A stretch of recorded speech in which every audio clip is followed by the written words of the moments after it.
Yes students, आज जो है हम यहाँ पर पढ़ने वाले हैं वस्तु एवं सेवा कर एवं सीमा शुल्क जो विषय है उसकी यूनिट सेकेंड। और यूनिट सेकेंड में हम इम्पोर्टेंट टॉपिक्स कवर करने वाले हैं। तो एट फर्स्ट जो है हम स्टार्ट कर रहे हैं यहाँ पर input tax credit. Okay, input tax credit बहुत इंपॉर्टेंट कंसेप्ट है जीएसटी के अंतर्गत, और यदि हम एग्जाम पॉइंट ऑफ व्यू से देखें तो ये भी इम्पॉर्टेंट है। तो सबसे पहले हम समझ लें कि इनपुट टैक्स क्रेडिट क्या होता है। तो हम एग्जाम्पल ले लें, मिस्टर गोविंद हैं और उन्होंने गुड्स परचेज किया। ये परचेज किया, उन्होंने खरीदा। कितने रुपए का गुड्स खरीदा? मान लीजिए उन्होंने यहाँ पे 15,000 रुपीज का गुड्स खरीदा। ये परचेज प्राइस है और इसमें जो है 2,000 रुपये जीएसटी के इंक्लूड हैं। ये 15,000 रुपये में 2,000 रुपये जीएसटी के इंक्लूड हैं। इस गुड्स को 15,000 रुपये में खरीदने के बाद गोविंद ने इसे सोल्ड कर दिया, बेच दिया। कितने में? 20,000 रुपये में से सोल्ड कर दिया और इस पर मान लीजिए 30% जीएसटी है। तो कितना जीएसटी बन रहा है? 6,000 रुपये। तो इन्होंने जो है गुड्स को 26,000 रुपये में बेच दिया, क्योंकि जीएसटी की राशि भी जो है वो सामने वाली पार्टी से वसूल करेंगे। तो 6,000 रुपये ये जीएसटी है। अब मिस्टर गोविंद ने चूंकि यहाँ पे गुड्स सप्लाई किया है तो इन्हें यहाँ पर जीएसटी पे करना होगा। तो जीएसटी कितना पे करेंगे? तो कितना पे करना है उनको जीएसटी? 6,000 रुपये। लेकिन उन्होंने जो जीएसटी की अमाउंट 2,000 रुपये पे कर आए हैं परचेज पे, उसकी यहाँ पर छूट मिल जाएगी इनपुट टैक्स क्रेडिट के नाम से।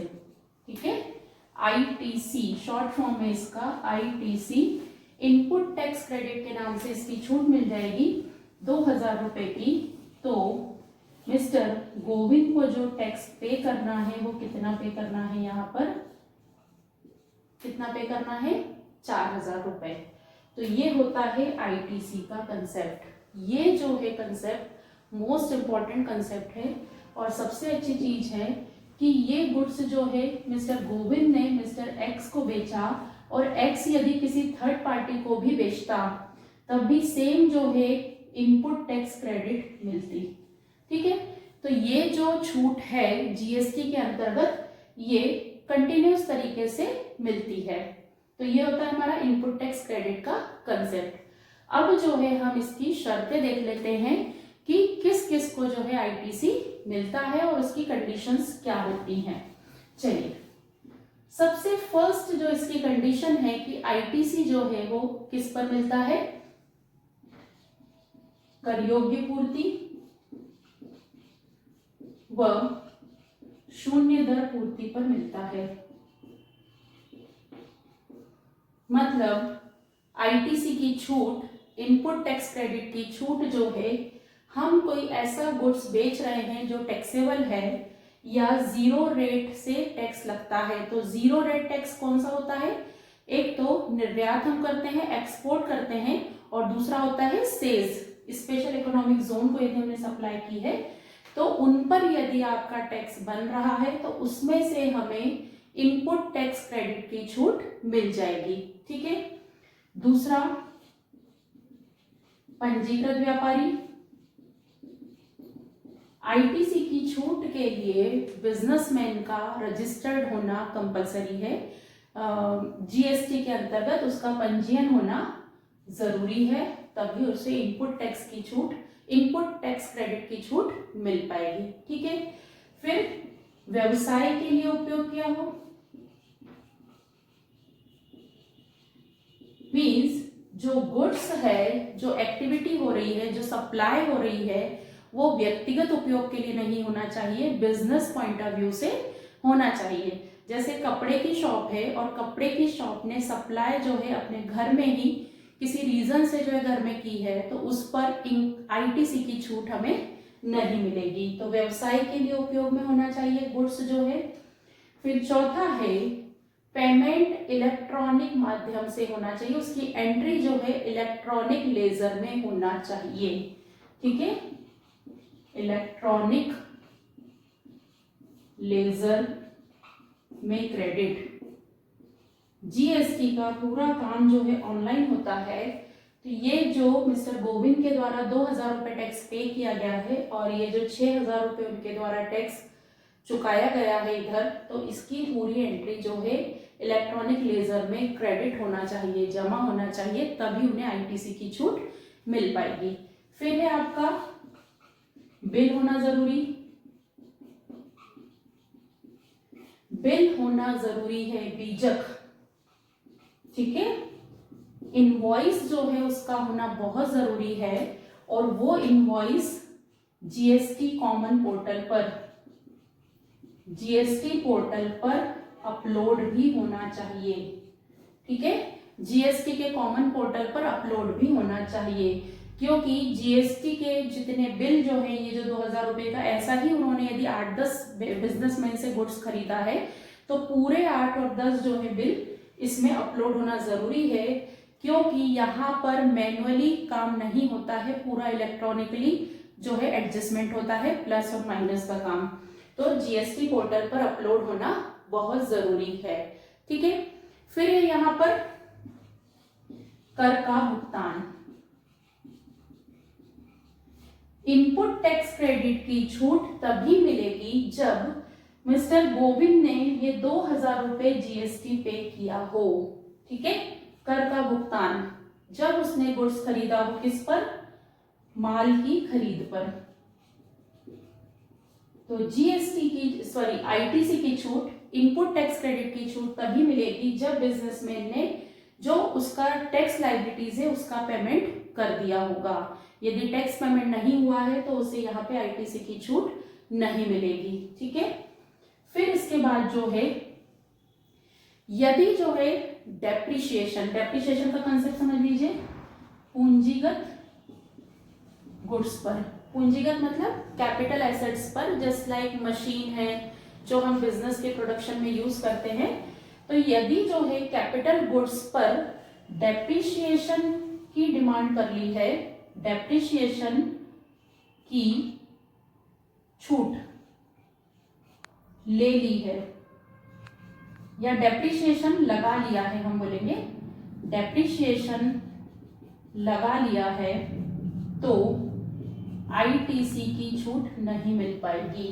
ठीक है, यदि किसी एसेट्स पर हमने जो है डेप्रिशिएशन लगा लिया है, उसमें ऐड कर लिया है, तो हमें इनपुट टैक्स क्रेडिट की छूट जो है वो नहीं मिल पाएगी।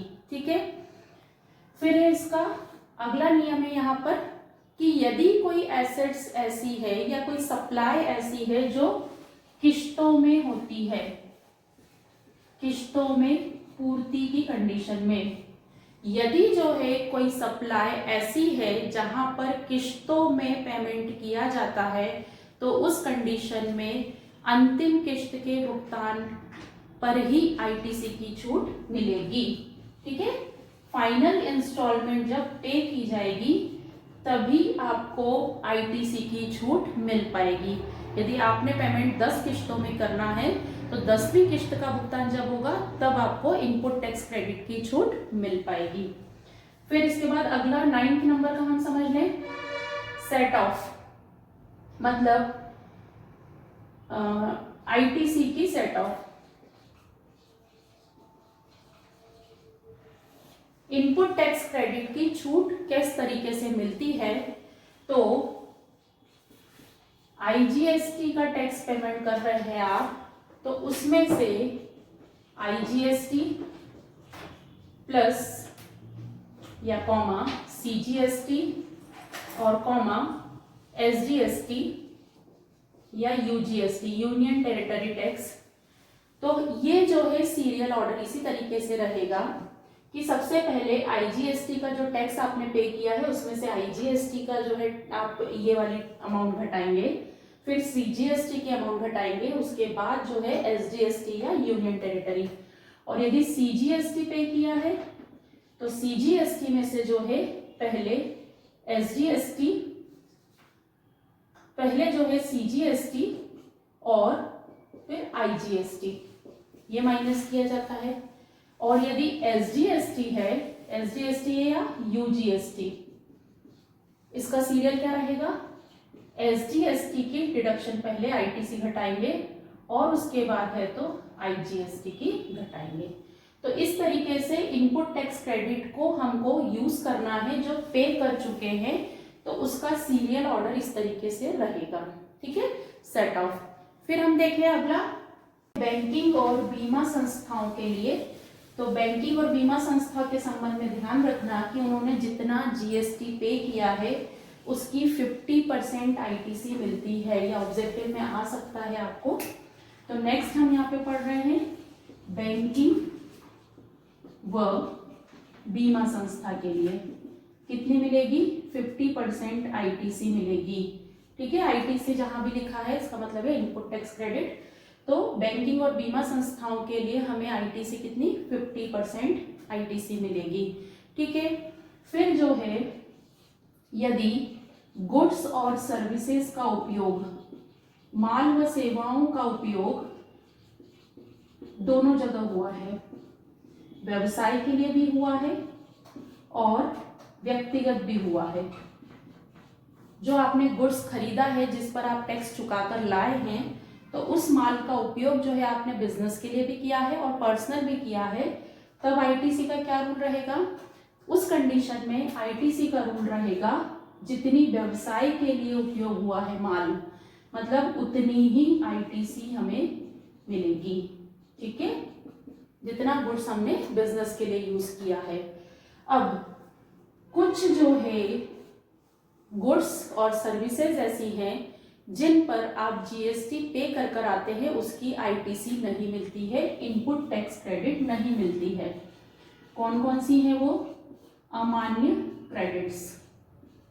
ठीक है, कौन कौन सी जो है वो है? तो पहली चीज है आपकी मोटर वाहन व सवारी,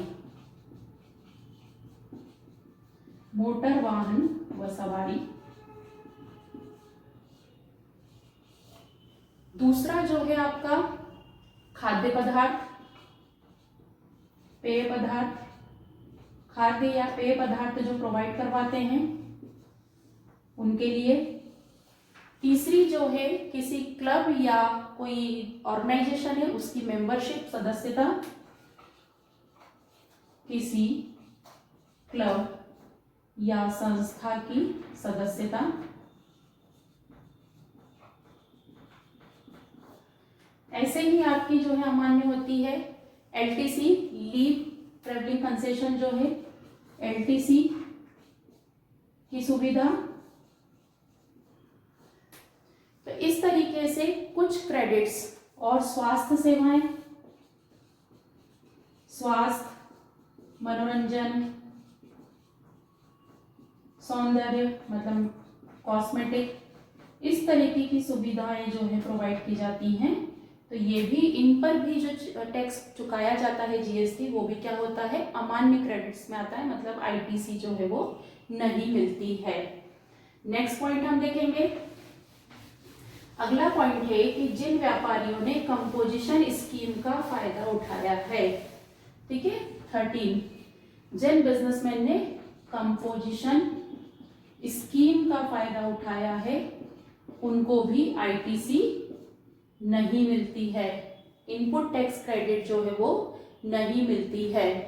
फिर यदि जो है अनिवासी करदाता है, NRI है, नॉन रेसिडेंट है, तो उसे भी इनपुट टैक्स क्रेडिट की छूट नहीं मिलती है। ये हम अमान्य क्रेडिट में ही देख रहे हैं।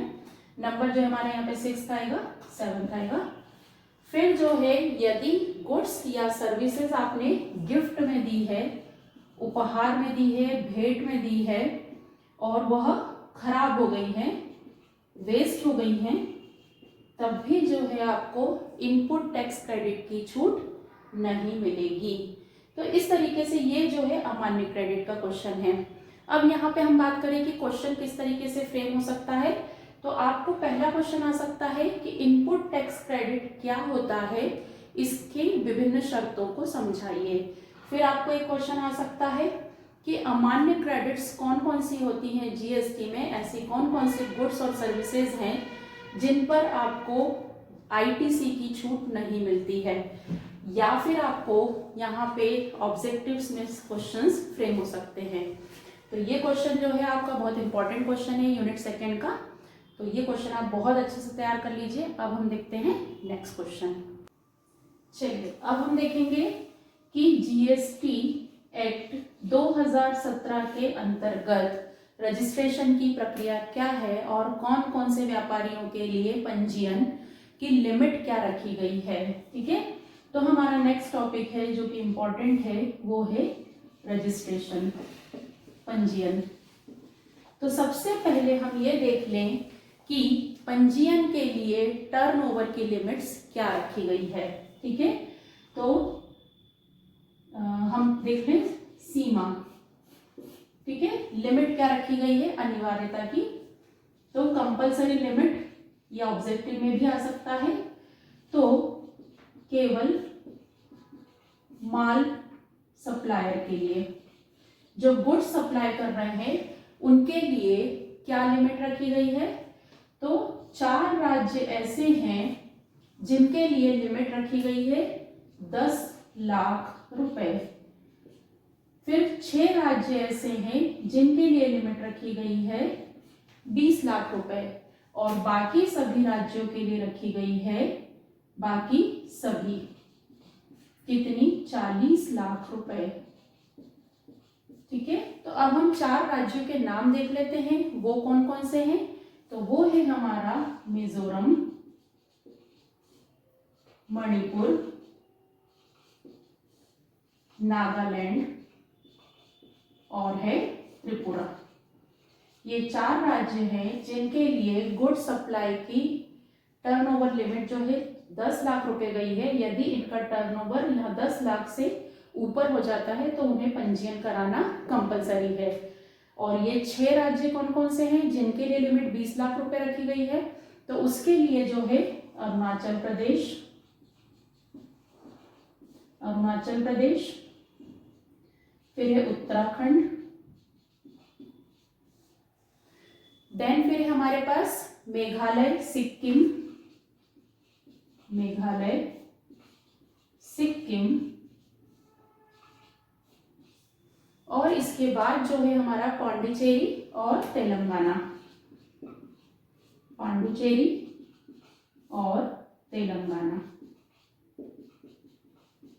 ठीक है, इनके लिए जो है लिमिट्स 20 लाख रुपए रखी गई है। केवल गुड सप्लायर और बोथ मतलब जो सेवा और माल दोनों देते हैं, उनके लिए जो लिमिट्स है वो इस तरीके से रखी गई है। ठीक है, तो आपको राज्यों के नाम याद रखने रहेंगे। और यदि हम बात करें सेवा के लिए, जो सर्विस प्रोवाइडर है, सेवा प्रदाता, ठीक है, सर्विस प्रोवाइडर हैं, उनके लिए जो है 2 ही लिमिट रखी गई है, 10 लाख और 20 लाख। 10 लाख में कौन से 4 राज्य हैं, ये 4 राज्य यहां पर भी सेम है। ठीक है, और बाकी सभी राज्यों के लिए 20 लाख रुपए रखी गई है, बाकी सभी राज्य। तो ये आपको ध्यान रखना है, ऑब्जेक्टिव में बन सकते हैं इस टाइप का क्वेश्चन। तो केवल जो है गुड सप्लाई कर रहे हैं या बोथ सप्लाई कर रहे हैं उनके लिए ये 3 लिमिट्स हैं, और यदि केवल सर्विस प्रोवाइड कर रहे हैं तो उनके लिए ये 2 लिमिट्स हैं। ठीक है, अब जो है ये हमारी क्या हो गई, लिमिट्स हो गई। यदि किसी बिजनेसमैन का टर्नओवर इससे ज्यादा हो जाता है तो पंजीयन कंपलसरी हो जाता है। अब हम देखेंगे टाइप्स ऑफ रजिस्ट्रेशन, पंजीयन के प्रकार। ठीक है, पंजीयन के प्रकार वस्तु एवं सेवा कर अधिनियम के अंतर्गत 3 प्रकार का होता है। पहला जो है हमारा अनिवार्य पंजीयन, कंपलसरी रजिस्ट्रेशन। ठीक है, उसके बाद है वॉलेंट्री, ऐच्छिक रजिस्ट्रेशन, ऐच्छिक पंजीयन, और उसके बाद जो है हमारा विभाग द्वारा पंजीयन, डिपार्टमेंट के द्वारा रजिस्ट्रेशन। अब सबसे पहले अनिवार्य कंपलसरी रजिस्ट्रेशन क्या होता है वो समझने। तो पहली चीज जो है, कब किसी व्यापारी को कंपलसरी रजिस्ट्रेशन करवाना होता है। तो पहला पॉइंट तो क्या हो जाएगा, जब भी उसका टर्नओवर इस लिमिट से ऊपर हो जाए। ठीक है ना, तो ये पॉइंट हो जाएगा, जब भी किसी व्यापारी की सप्लाई पूर्ति क्या हो जाए, निर्धारित सीमा से, अभी हम अनिवार्य पंजीयन को समझ रहे, से अधिक हो जाए तो उसे कंपलसरी रजिस्ट्रेशन करवाना होगा। पहला पॉइंट हो गया। दूसरा है, यदि वह अंतरराज्यीय बिक्री कर रहा हो, इंटर स्टेट सेल एक राज्य से दूसरे राज्य में जो है माल बेच रहा हो, तो ये लिमिट नहीं देखी जाती है, उसको कंपलसरी रजिस्ट्रेशन करवाना होगा। तीसरा हम देखें, अनिवासी करदाता। ठीक है, अनिवासी करदाता के लिए जो नॉन रेसिडेंट है, जो इंडिया का व्यक्ति नहीं है, ऐसा कोई बिजनेसमैन जो है बिजनेस करना चाहता है जीएसटी के अंतर्गत, तो उसे कंपलसरी रजिस्ट्रेशन करवाना होगा। चौथा हम देखें यहाँ पर, आकस्मिक, मतलब वो अभी फिलहाल में बिजनेस नहीं कर रहा है, पर सडनली जो है वह बिजनेस करना चाहता है, कैजुअली जो है आकस्मिक रूप से जो है वो बिजनेस करना चाहता है और वो सप्लाई करना चाहता है, तो उसे भी जो है इसके अंतर्गत अपना रजिस्ट्रेशन करना होगा। फिर पांचवा, और किसके लिए कंपलसरी है, तो यदि जो है टीडीएस या TCS, trade deduct at source, उद्गम स्थान पर यदि जो है वो टैक्स की डिडक्शंस लेनी है, कटौती करवानी है आपको, तो भी जो है आपको रजिस्ट्रेशन कंपलसरी है। फिर most important, input tax credit यदि लेनी है, यदि आपको छूट, जो जीएसटी का मेन कंसेप्ट है, इनपुट टैक्स क्रेडिट यदि आपको लेनी है, तो इसमें कंपलसरी है कि आपको रजिस्ट्रेशन अनिवार्य है, इसमें लिमिट नहीं देखी जाएगी। फिर ऐसे ही जो है ई कॉमर्स ऑपरेटर, मतलब जो ऑनलाइन बिजनेस करते हैं, ई कॉमर्स ऑपरेटर, इनके लिए भी रजिस्ट्रेशन कंपलसरी है। ये हम ऐसे पॉइंट लिख रहे हैं जिनमें ये लिमिट्स नहीं देखी जाती है। लिमिट्स वाला पॉइंट तो हमने ये लिख लिया, बाकी सब में जो है यह अमाउंट नहीं देखी जाती है, इन लोगों के लिए तो कंपलसरी है, अनिवार्य है। ठीक है, तो ई कॉमर्स के लिए। फिर है आपका online database provider, online database provider, यदि जो है कोई service provider online data provide करता है, उसका बिजनेस जो है सर्विस प्रोवाइडिंग का है, ऑनलाइन डेटा जो है ट्रांसफर करता है, तो उसके लिए भी जो है कंपलसरी रजिस्ट्रेशन है। ठीक है, तो अब यहाँ पे हमारे 2 क्वेश्चन रेडी हुए हैं। 3 क्वेश्चन समझने की, आपसे पूछा जाए कि लिमिट्स क्या है अलग अलग राज्यों की वो बताइए, टाइप्स ऑफ रजिस्ट्रेशन क्या है, और आपको ये क्वेश्चन अलग से भी आ सकता है, अनिवार्य पंजीयन क्या होता है, किन दशाओं में अनिवार्य पंजीयन करना होता है, उन दशाओं का वर्णन कीजिए। अब हम सेकेंड टाइप की जो है डिटेलिंग देखेंगे कि ऐच्छिक वॉलेंट्री रजिस्ट्रेशन कब होता है। ठीक है, तो वॉलेंट्री रजिस्ट्रेशन जो है नाम से ही क्लियर है कि इच्छा पर डिपेंड है। सेकेंड वाला हम समझ रहे हैं ऐच्छिक। तो जब भी किसी व्यक्ति को ऐसा लगता है कि उसे जीएसटी के अंतर्गत अपना रजिस्ट्रेशन करवाना है, तो वह जो है व्यक्ति करवा सकता है अपना जीएसटी के अंतर्गत रजिस्ट्रेशन। उसे अभी उसका बिजनेस जो है लिमिट्स के अंदर है, मतलब उसका 20 लाख या 40 लाख वाली कंडीशन में नहीं हुआ है, लेकिन यदि फिर भी वह बाकी सुविधाओं को पाना चाहता है, तो वह जो है रजिस्ट्रेशन करवा सकता है। ठीक है, अनिवार्यता की कंडीशन में नहीं आया है तो वह करवा सकता है। लेकिन यदि किसी व्यक्ति ने रजिस्ट्रेशन करवा लिया है ऐच्छिक रूप से, तो उसे वह 6 महीने तक यदि बिजनेस स्टार्ट नहीं करता है पंजीयन कराने के बाद, ठीक है, ऐच्छिक रूप से उसने पंजीयन करवा लिया कि मुझे बिजनेस करना है, सप्लाई करना है, और 6 महीने के तक भी जो है वो बिजनेस नहीं स्टार्ट कर पाता है, तो यह रजिस्ट्रेशन नोटिस देकर कैंसिल हो जाएगा। ठीक है, तो ये होता है ऐच्छिक पंजीयन। तीसरा टाइप देखें हम, विभाग द्वारा।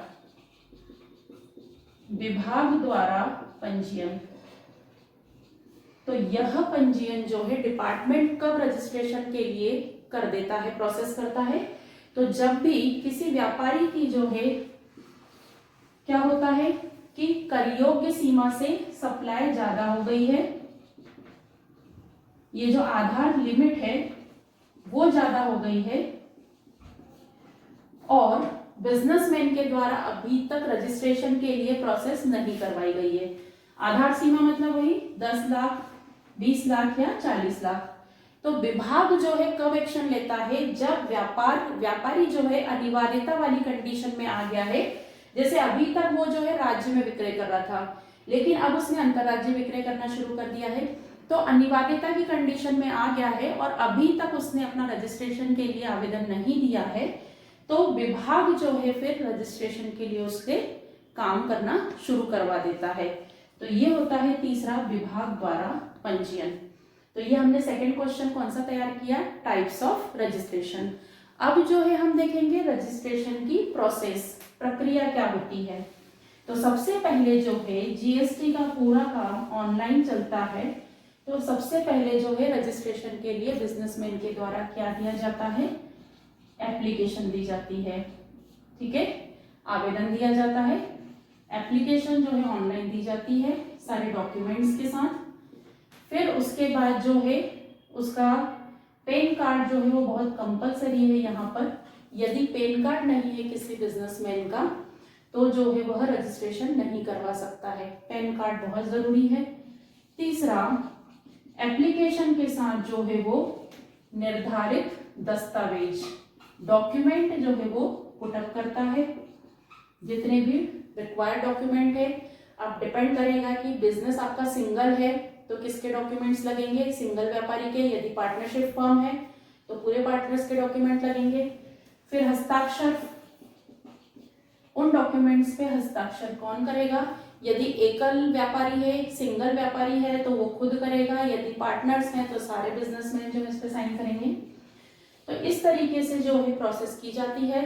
फिर अधिकारी के द्वारा पूरे दस्तावेज जो है वो चेक किए जाते हैं, उनका वेरिफिकेशन किया जाता है, दस्तावेज सत्यापित किए जाते हैं, और यदि सारे दस्तावेज सत्यापित होते हैं तो डिपार्टमेंट के द्वारा जो है क्या कर दिया जाता है, पंजीकरण प्रमाण पत्र, रजिस्ट्रेशन सर्टिफिकेट इशू कर दिया जाता है। ठीक है, ये इस तरीके की प्रोसेस होती है, पूरी ऑनलाइन प्रोसेस है। अब ये क्वेश्चन हो गया। अब यदि आपको अपने सर्टिफिकेट में रजिस्ट्रेशन का जो सर्टिफिकेट है उसमें संशोधन करना है, ये भी एक क्वेश्चन बनता है कि पंजीकरण प्रमाण पत्र में संशोधन की प्रक्रिया बताइए। तो चूंकि पूरा काम ऑनलाइन रहता है तो रजिस्ट्रेशन सर्टिफिकेट में यदि आपको चेंजेस करवाना है, जनरली उसमें चेंजेस, पैन कार्ड आपका यदि चेंज हुआ है तो रजिस्ट्रेशन कैंसिल हो जाएगा, आपको नए पैन कार्ड पे नया रजिस्ट्रेशन करना होगा। लेकिन यदि आपका बिजनेस का प्लेस चेंज हुआ है, यदि आपका बिजनेस चेंज हुआ है, यदि आप अब इंटर स्टेट सेल करने लगे हैं तो आपको अपने रजिस्ट्रेशन सर्टिफिकेट में क्या करवाना पड़ेगा, संशोधन। तो जैसे ही आपको चेंजेस हुए हैं उसके 15 दिन के अंदर आप एप्लीकेशन देंगे और उस एप्लीकेशन पर अधिकारी विचार करके आपके रजिस्ट्रेशन सर्टिफिकेट में चेंजेस कर देंगे, तो संशोधन हो जाएगा जब भी रिक्वायर्ड रहता है। ऐसे ही रजिस्ट्रेशन सर्टिफिकेट कैंसिल भी हो जाता है यदि अधिकारी को कभी भी ऐसा फील होता है कि बिजनेसमैन के द्वारा जो पंजीकरण प्राप्त किया गया है उसका वह गलत उपयोग कर रहा है, उसमें झूठ लिखा है, उसने गलत चीजें लिख कर सर्टिफिकेट प्राप्त कर लिया है, तो अधिकारी एक कारण बताओ नोटिस देकर इस सर्टिफिकेट को कैंसिल भी कर सकता है। जब भी उसे ऐसा फील होगा तो कारण बताओ नोटिस जरूर दिया जाता है, उसका समय सीमा दी जाती है, उसके बाद ही कैंसिल होता है। तो ये क्वेश्चन ये भी बनता है, पंजीयन प्रमाण पत्र का निरस्तीकरण, कैंसिलेशन। फिर होता है, अब कैंसिल करने का ऑर्डर जो है व्यापारी को मिला, तो जो है उसमें भी वह उस पर रिक्वेस्ट करके पुनर्विचार के लिए आवेदन दे सकता है। तो इस तरीके से रजिस्ट्रेशन से रिलेटेड आपको 5 से 6 क्वेश्चन बनते हैं, जो कि आप यहाँ पर एक्सप्लेन कर सकते हैं। ठीक है, अब जो है हमारा नेक्स्ट है जीएसटी विवरणी, रिटर्न्स। किसी भी टैक्स को चार्ज करने के लिए एसएससी के द्वारा, करदाता के द्वारा अपना साल भर में उसने जो जो भी टैक्सेबल इवेंट किए हैं उससे संबंधित पूरा लेखा जोखा जो है गवर्नमेंट के डिपार्टमेंट में जमा करना होता है, उसे जो है हम बोलते हैं विवरणी। ठीक है, रिटर्न्स।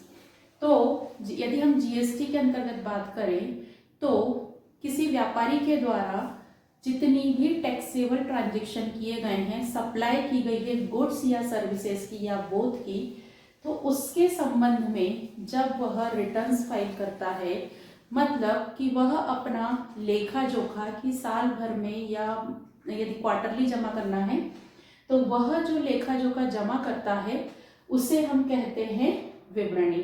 हमारा विवरण, आय का विवरण, जो कि हमने माल को बेचने से प्राप्त किया है। अब इसके संबंध में जो है क्या रूल है, तो पहला जो है कि ये रिटर्न्स फाइल करने की जो है डेट्स रहती हैं, यदि किसी एसएससी के द्वारा निर्धारित समय सीमा में इसे सबमिट नहीं किया जाता है तो इस पर जो है पेनल्टी लगती है, अर्थदंड लगता है, और जो कर बचा हुआ है निर्धारित तिथि से लेकर जब आपने जमा किया है उस कर पर ब्याज भी देना पड़ता है। तो वो कितना है वो भी हम देखेंगे। तो जीएसटी के अंतर्गत चूंकि पूरा ऑनलाइन पोर्टल है तो अलग अलग कैटेगरी के लिए अलग अलग रिटर्न फाइल नंबर्स जो है, अलग अलग रिटर्न्स जो है डिसाइड किए गए हैं। तो पहला हम देखेंगे बाह्य पूर्ति के लिए, एक्सटर्नल सप्लाई के लिए जो है कौन इसके लिए दायी होता है, प्रत्येक पंजीकृत व्यापारी। और कौन सा रिटर्न फॉर्म रहता है इसके लिए, GSTR 1। पहले नंबर का ये ऑब्जेक्टिव में भी आ सकता है। तो हर रजिस्टर्ड डीलर को इस फॉर्म के अंतर्गत अपना रिटर्न फाइल करना होता है। इसमें हम किन किन को छोड़ देते हैं, एक तो इनपुट सर्विस प्रोवाइडर, इनपुट सेवादाता, अनिवासी, कंपोजिशन स्कीम का फायदा जिन्होंने लिया है उनके लिए अलग है, कंपोजिशन स्कीम वाले व्यापारी, तो इन लोगों के लिए जो है यह हम छोड़ देते हैं। और एक चौथा जो है आपका ई कॉमर्स ऑपरेटर, मतलब जो ऑनलाइन बिजनेस करते हैं उन ऑपरेटर, इन 4 को छोड़कर, ठीक है, इनके लिए अलग रिटर्न फाइल नंबर है, अलग फॉर्म है उनके लिए। ठीक है, तो यह जो है GSTR 1 किसके लिए है, एक्सटर्नल सप्लाई के लिए है, और ये प्रत्येक रजिस्टर्ड डीलर को फाइल करना होता है इन 4 को छोड़कर। ठीक है, सेकंड नंबर पे हम देखें आंतरिक पूर्ति, internal supply, it means in चारों के लिए फिर कौन सा है, तो इन चारों के लिए है GSTR 2। किन के लिए है, ये जो 4 पहले कैटेगरी में छूट गए हैं उनके लिए ये चारों के लिए कौन सा भरना होता है, GSTR 2, मतलब goods and service return form number 2, वो जो है फाइल करना होता है। ठीक है, और ये फाइलिंग जो है यदि इसके लिए हम देखें तो अगले माह की 11वीं तिथि, मतलब ये मंथली जो है वो जमा होता है। तो यदि हम जनवरी का स्टेटमेंट रिटर्न फाइल करना है तो फरवरी 11 तक ये फाइल हो जाना चाहिए, उसकी निर्धारित तिथि। यदि GSTR 2 की बात मैं करूं तो इसके लिए जो है नेक्स्ट मंथ की कौन सी 13, 13वां दिन, ठीक है। जैसे यदि जनवरी है, जनवरी का रिटर्न आपको फाइल करना है तो इसके लिए रहेगा Feb 13, ये GSTR 2 के लिए। यदि थर्ड की मैं बात करूं तो मंथली रिटर्न जिनको भरना है, मासिक मंथली रिटर्न, ठीक है, मासिक विवरणी, इसके लिए है GSTR 3, मंथली रिटर्न्स भरना है। और इसके लिए जो डेट रखी गई है कि माह खत्म होने के 20 दिन के अंदर जो है, जो मंथ है 20 दिन के अंदर जो है आपको यह GSTR 3 मंथली रिटर्न जो है वो फाइल कर देना है, ठीक है। इसके बाद चौथा हम देखें, 4th नंबर का कंपोजिशन स्कीम। कंपोजिशन स्कीम क्या होती है, कौन इसका फायदा उठा सकता है, तो यूनिट 4th में जो है हमने इसे एक्सप्लेन किया है, तो आप वहां देख सकते हैं। तो कंपोजिशन स्कीम जो है जिन्होंने अडॉप्ट की है, ये विकल्प अपनाया है, उनके लिए है GSTR 4। तो कंपोजिशन स्कीम व्यापारियों को जो है GSTR 4 में अपना रिटर्न फाइल करना होता है और ये उन्हें त्रैमासिक क्वार्टरली जो है रिटर्न फाइल करना होता है, ठीक है। और ये त्रैमासिक मतलब कि जैसे ही उनकी क्वार्टरली खत्म होगी, त्रैमासिक जो है खत्म होगी उसके 18 दिन के अंदर, ठीक है, खत्म होने वाली है 3 क्वार्टर, जैसे जनवरी, फरवरी और मार्च। तो अब मार्च में उनकी क्वार्टर खत्म हो जाएगी, तो 18 मार्च या 12 मार्च तक उनको जो है ये अपना रिटर्न फाइल करना होगा। तो ये होता है GSTR 4 कंपोजिशन स्कीम के लिए। ये नाम इसलिए भी याद रखना है आपको, ये ऑब्जेक्टिव में भी आ सकते हैं, ठीक है। तो ये हो गया हमारा GSTR 4 कंपोजिशन स्कीम के लिए। 5th जो है नॉन रेसिडेंट के लिए, अनिवासी के लिए। यदि कोई नॉन रेसिडेंट है तो वो जो है परमानेंट रजिस्ट्रेशन नहीं करवाता है, कुछ दिनों के लिए रजिस्ट्रेशन करवाता है, और चूंकि उसके पास पैन नंबर नहीं होता है तो किसी दूसरे व्यक्ति का पैन नंबर यूज करके जो है उसका एजेंट जो रहता है फॉरेन का, तो वो नॉन रेसिडेंट जो है वह भी अपना रजिस्ट्रेशन करवाता है और उसे भी रिटर्न फाइल करना होता है। तो यदि कोई पर्सन जो है नॉन रेसिडेंट है तो उसके लिए जो है फॉर्म डिसाइड किया गया है 5 GSTR, वो अपना रिटर्न मतलब उसने जो साल भर में इनकम कमाई है उसका रिटर्न वो GSTR 5 में जमा करेगा, ठीक है। इसके बाद है 6th नंबर का जो है हमारा है वो है इनपुट सेवा प्रोवाइडर, इनपुट सेवा वितरक। इनपुट सेवा वितरक क्या होते हैं, 2 लाइनों में बता देती हूँ। ये जो है, जो बड़े बड़े ऑर्गेनाइजेशन होते हैं जहां पर बहुत ज्यादा ट्रांजैक्शन होता है, तो इनका काम रहता है बिल को इकट्ठा करना और जो बिल जिस डिपार्टमेंट का है वहां पर देना, क्योंकि उन्हें इनपुट टैक्स की छूट लेनी रहती है।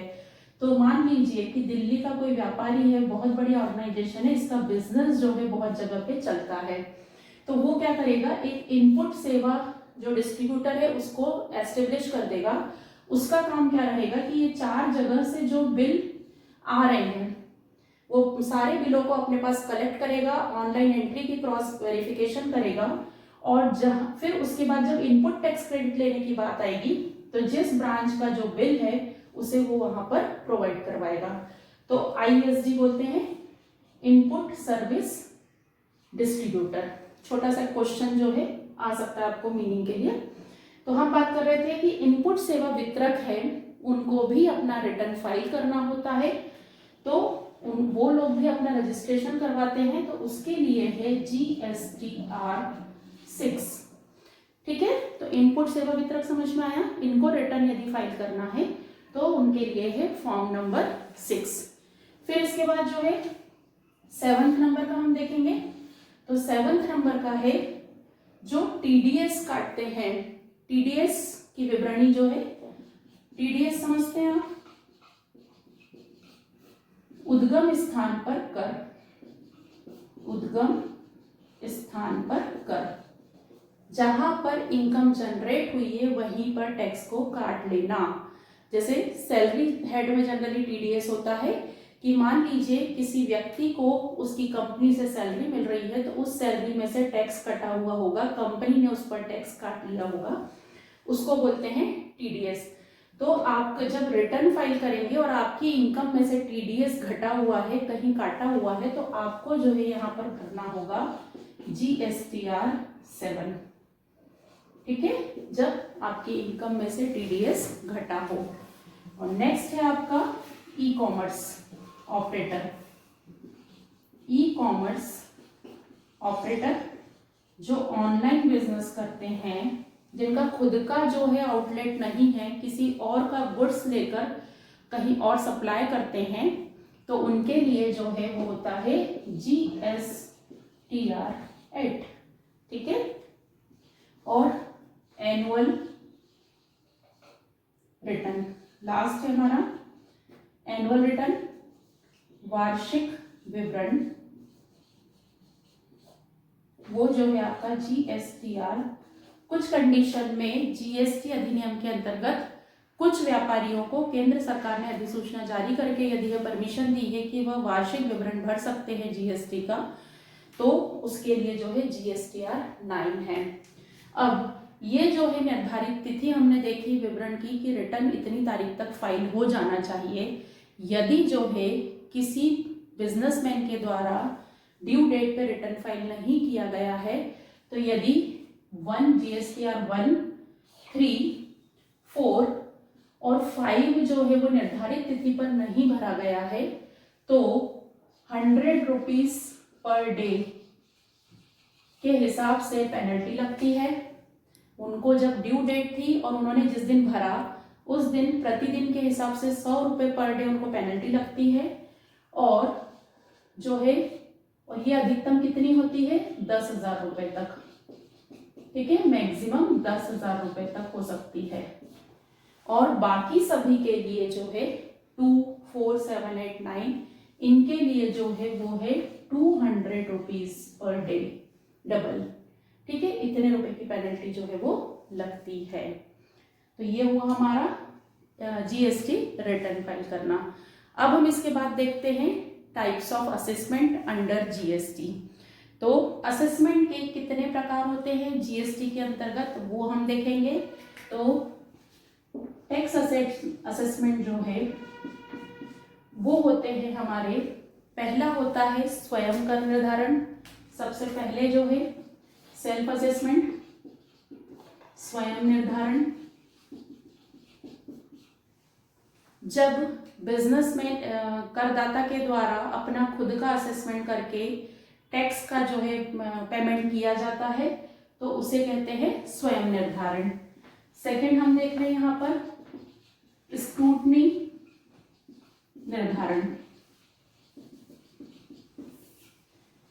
स्क्रूटनी निर्धारण में जब भी कर निर्धारण अधिकारियों, जीएसटी अधिनियम के अंतर्गत अधिकारी को यह लगता है कि करदाता के द्वारा जो जानकारी प्रोवाइड की गई है रिटर्न फाइल करते समय उसमें कहीं कुछ प्रॉब्लम है, कुछ डाउट क्रिएट होता है कि इस इनकम में कुछ किसी तरह की छेड़खानी की गई है, आय कम दिखाई गई है, बिल एंड वाउचर जो है प्रॉपर नहीं दिखाए गए हैं, तो अधिकारी जो है जीएसटी अधिकारी जो है इसमें स्क्रूटनी निर्धारण कर सकता है।